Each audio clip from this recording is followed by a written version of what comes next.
Hello, this is an introduction to PyCharm. PyCharm is an integrated development environment for Python. To use PyCharm, if you have loaded the course from the previous video, you should see the courses in day 1, day 2, and day 3 format.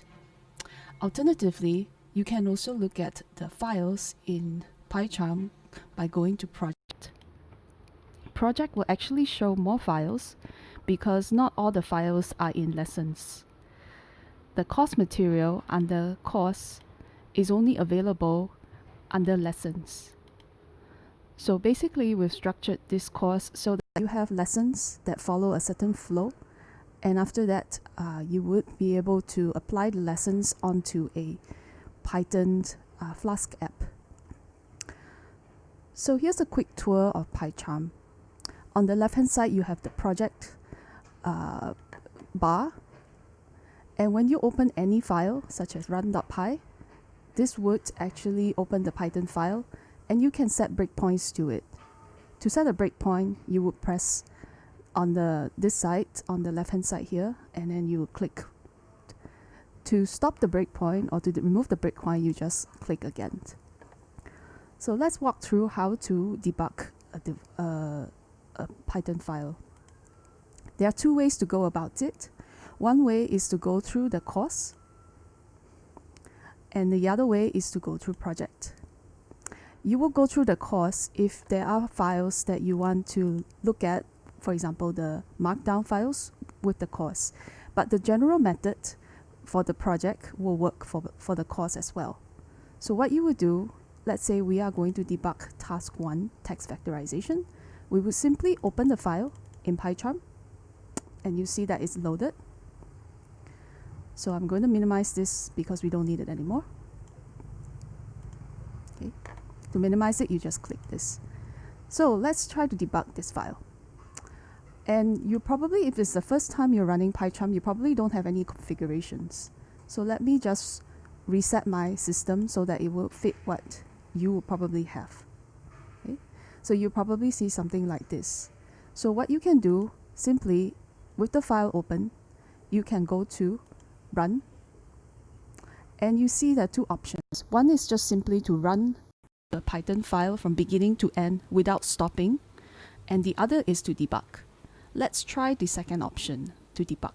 So we're going to do run debug, and then automatically PyCharm will detect that, okay, the current file may be the one you want to debug. So he's asking you whether you want to continue. So if you click on this, you can actually have two options. You can still select run, but you can also debug.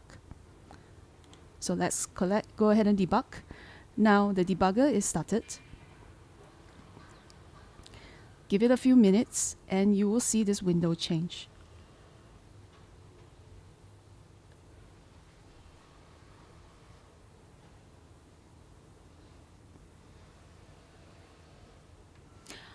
Now the window has stopped. So right now, you see this window with variables and frames only if you have paused in the debugger. In fact, you will see this option, which is to resume program, only showing up when the debugger has paused the program. So we currently are paused at line 6 of this file.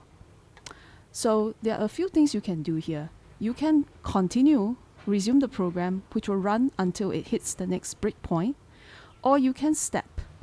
And generally, it's much easier if you were to step, so you have more control over what to execute before you stop. So we're going to step over, which is just to step to the next line. Okay, step over will step to the next line. So if I click F8, it will go to the next line, which is line 8. Well, after I've stepped over, you notice that the variables have changed. In fact, the my text variable is now populated with the value that we have assigned to it. And it's also helpful, you can actually see it here as well. So this is the power of PyCharm, where it actually also shows the value in line, which is very useful when you have a lot of variables. So we're going to step over again.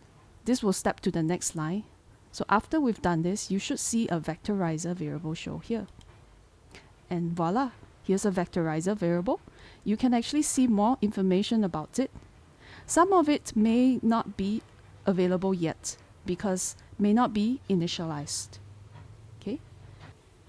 So we are now going to take a look at how to step into some code. In this case, none of our code is written, none of the functions are written by us. For example, adapt is a function that's written by TensorFlow. So you can actually step into it, but you would basically be debugging TensorFlow. So let's give that a try. So to step inside, you will press step into at the line that you want to step into. So now I've stepped into text vectorization. And you can notice that the code for TensorFlow text vectorization package will have been loaded automatically. So if you are not sure where you are, you can actually scroll up until you see the function and you see, hey, this is adapt. And another tip you can do is you can look at the stack trace. And this stack trace basically says text vectorization in our code calls adapt. So if I click here, this is going to the top of the stack. If I click here, it's going to where I'm stopped. So we can actually continue and step over and debug TensorFlow. But let's say we're done debugging. We want to step out. We can do that as well. So that will pop up. And now we have come back to this vectorizer.adapt has finished. And it has been initialized with further information.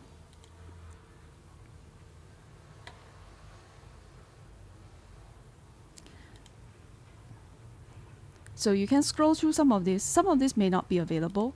Some of these are protected.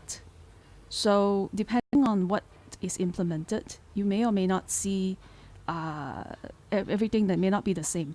Okay, so the variables are actually depending on how this object is implemented. So you can continue to debug this. It's very useful to do that, to see what is going on when you are performing, let's say, vectorization.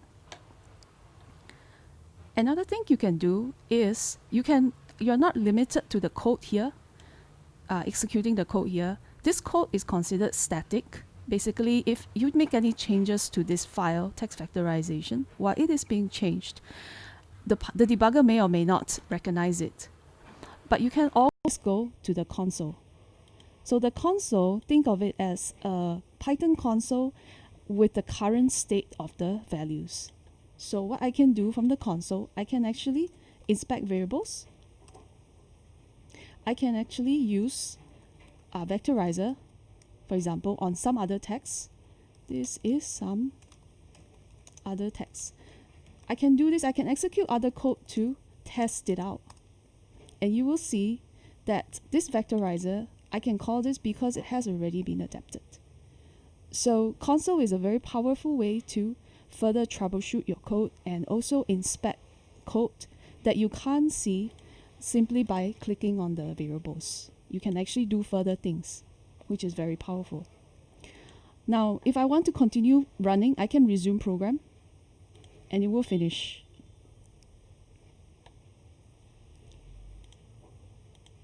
And you will see it finished when you say process finish. So this is a quick primer on how to debug with PyCharm. And other things about PyCharm are you can run the program directly. So you can run and it will just simply call Python on the file. You can also manually do it, but this is a convenience that's provided to you by PyCharm. So this concludes the quick tour on the main features of PyCharm that we will use in our course.